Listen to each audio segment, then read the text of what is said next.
Hello there.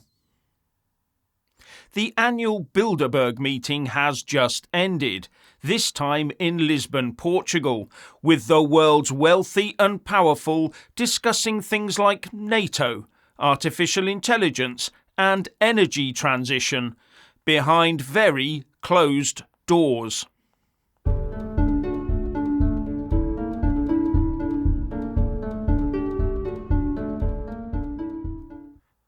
The 2023 Bilderberg meeting ended yesterday. This is an annual event shrouded in secrecy, where the great and good discuss our futures behind their closed doors. Now it's touted as a sort of private talking shop for informal discussions to foster dialogue between Europe and North America. And of its invitees of between 120 and 140, a quarter come from politics and government, and the rest come from other fields. And 2/3 come from Europe and a third from North America. And they attend as private citizens, not in any official capacity. And this is what the Bilderberg website says.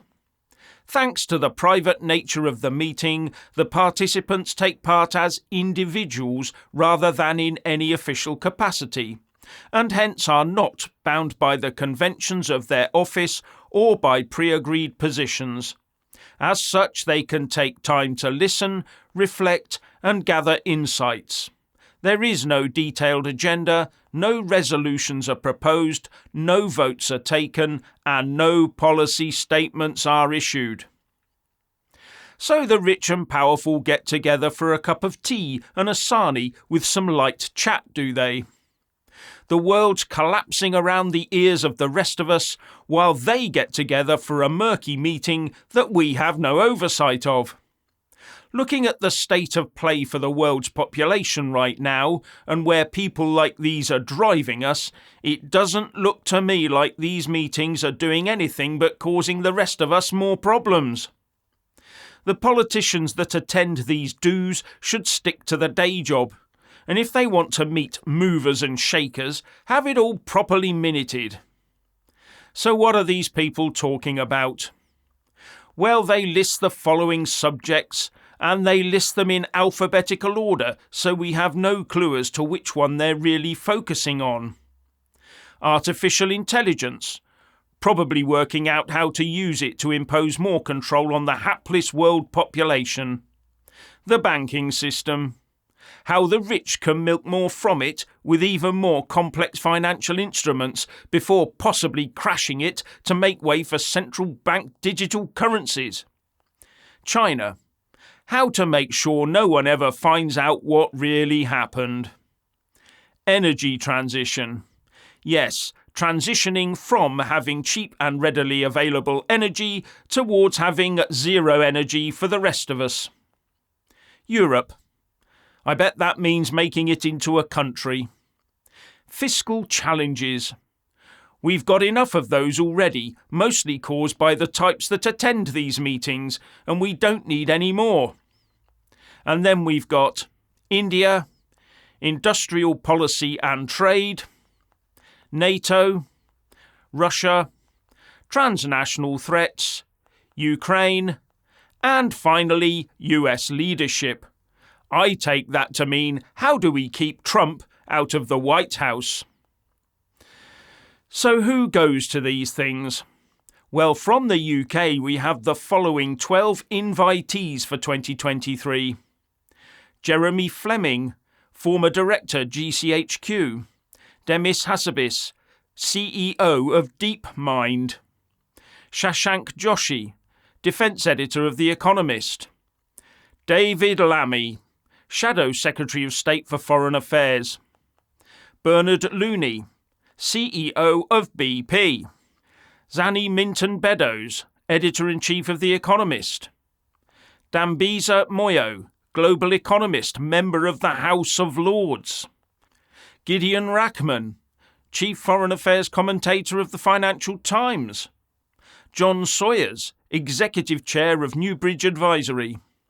Tom Tugendhat, Minister of State for Security. Shriti Vadera, Chair of Prudential, and Wan Yang from the Financial Times.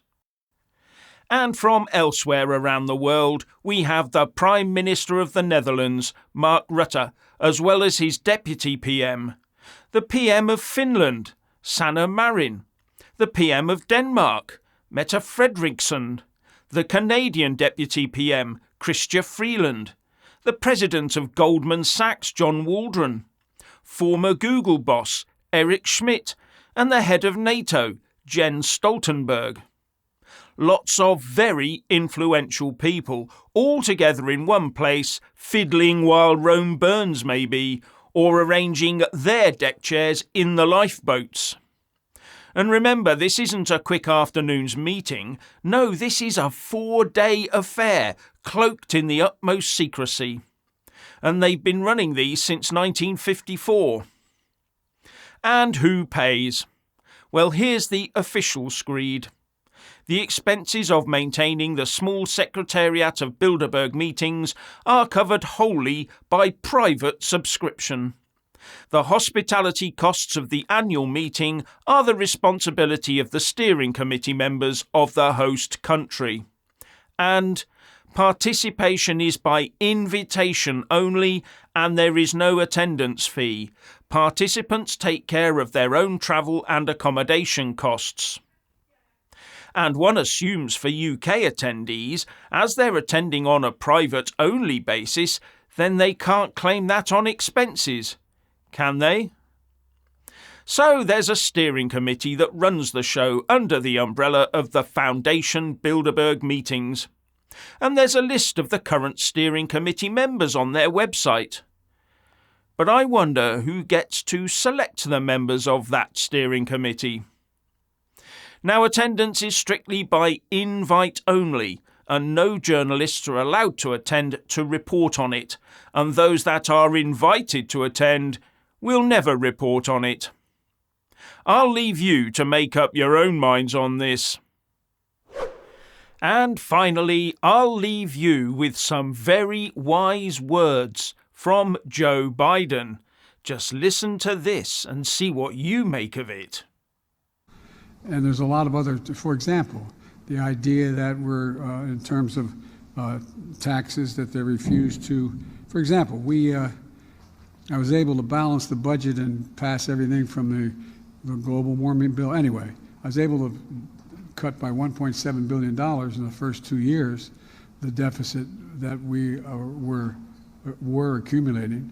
And because I was able to say to it that the 55 corporations in America that made $400 billion, or $400 billion, that they pay zero in tax, zero.